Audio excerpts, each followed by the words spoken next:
start the program. Welcome back. I hope the coffee is kicking in. And we have a very exciting panel here. I'm looking forward to it. It's going to be moderated by Aaron Felmy from RTC Group. And he's an editor with RTC. And as you know, the editors talk to everybody, so they have a very good perspective on the industry. And I'll let him introduce the panelists. Chair, by the way? No, I'll be fine. Okay. Thank you. Okay. As I said, my name is Aaron Felmy. I'm with the RTC Group. If you're not familiar with our company, we are actually a media and marketing firm that deals in the engineering community. And we publish several different magazines. And one of those magazines happens to be Medical Electronic Device Solutions that deals specifically with the technologies that you guys are talking about. So they've been very kind to invite us here to do this panel today. We have a great panel of experts in this field that are going to be sharing all of their input, and I'm going to let them introduce themselves. But first, I wanted to kind of get a quick survey of the room so that we know kind of a little bit about you as you learn a little bit about us. How many in the room would consider themselves a software engineer, software designer, developer? Just show a raise of hands. How many are on the hardware side of things? Okay, so we have a few hardware guys in here. How many would say that they've been developing for medical devices for more than 2 years? Okay, so almost the entire room, which is great. Any that have been doing it for less than 2 years? All right, that gives us a good thing. And then kind of the last question that I ask is, how many would say that the type of devices that they're developing for fit more into an institutional category, whether that's hospitals, doctors' offices, that sort of thing? So a few. And how many are looking forward at telehealth, consumer-oriented devices, in-home diagnostics, that sort of device? A few of you out there. Okay, good. That gives us a good sampling of who we've got in the room and how to speak with you a little bit. I'm going to give a quick overview and put this panel a little bit in terms of the real world, and then I'll let them introduce themselves. I took a bunch of facts and figures from some of their websites, and so I'm going to use those to give you a little bit. I'm sure you've heard some of these in some of the other talks. But the World Health Organization estimates that more than 1 billion people worldwide are currently overweight, and that at least 300 million of those are clinically obese. And the number of overweight people is supposed to increase to 1.5 billion in the next decade.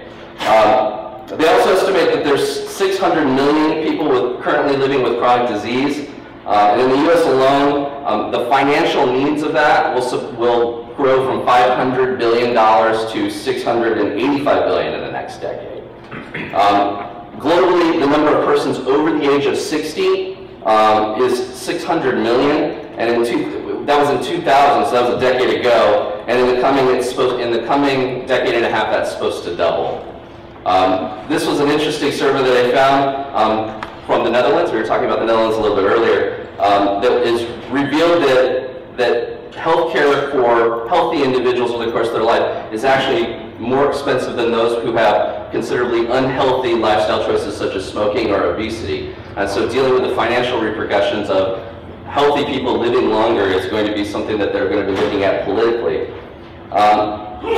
There's an anticipated shortage of physicians coming into the medical field. The AARP and I believe the American Association of Medical Colleges estimates that shortage by the end of the decade will be 91,000 physicians that will be needed that won't be there in order to give the current level of care to patients. And so the overall picture is one where we have lengthening lifespans, we have an increased need for health care, but with an overtaxed healthcare professionals. We have a public that's increasingly more involved in their healthcare, and they are really interested in affecting the overall outcome of their health and their lives. So in steps, all of you, and the technologies that we're developing to meet those challenges as we move into the future.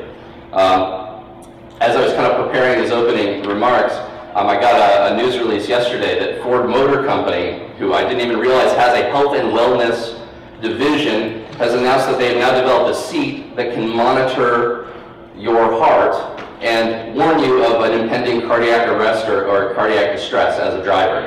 So these technologies are being integrated more and more, not just into the normal institutional areas of healthcare, but into our daily lives.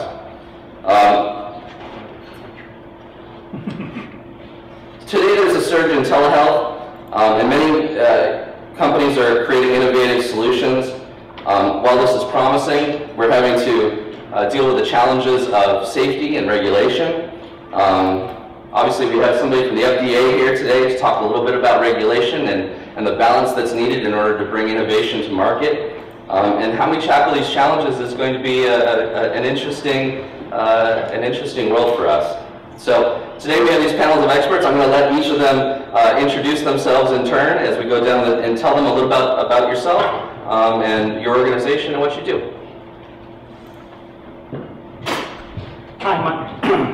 Hi, my name is David Maxwell. I work for a company called Coverity, and our main purpose in life is to build tools that make it easier to build high quality and highly secure software.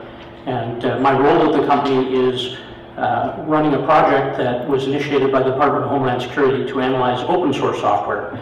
So whereas a lot of our customers that use our tools, we never get to see the code that they use our tools on, I actually get to work with customers and do see how they're using our tools and get to observe the 60 million or so lines of code of open source that I analyze on an ongoing basis.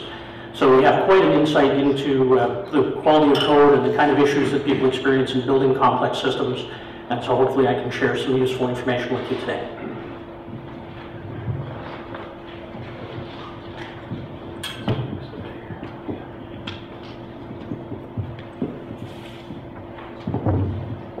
Okay. Hi, I'm Mike Taborn. I'm with Intel Corporation. I'm with the medical segment in Embedded Communications Group within Intel, which is the group that handles really long life products. So quite naturally, medical fits in that. Industrial, anything embedded, really, that typically requires more than a 2-year life.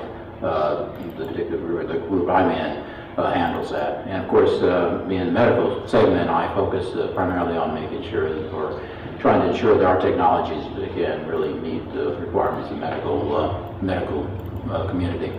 And so, as you might know, most of you, if you go to the hospital, if you go to CT or ultrasound, typically those will have Intel products in it. Quite naturally, you're seeing more and more of our products in things like patient monitors and things of that nature.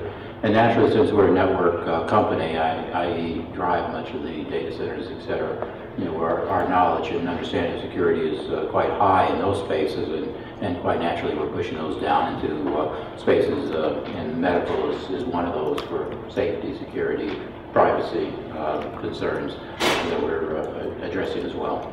So. Good morning. My name is Clint McClellan. I'm with the President and Chairman of the Continuum Health Alliance, and I also work at Qualcomm in the wireless health group. So much of my role at Qualcomm is to work with startups and work with operators and figure out how they can get these health services to market. They're all getting very interested right now. They were not interested 5 years ago, and now they see this as a growing end-to-end space. And then within Continua, what we're doing, what Continua does, we've developed an end-to-end specification looking at the different interfaces and providing end-to-end security and privacy and guidelines to help companies get to market. Right now, the whole wireless health market is really a cottage industry, and one of the gating factors, ironically, is Bluetooth.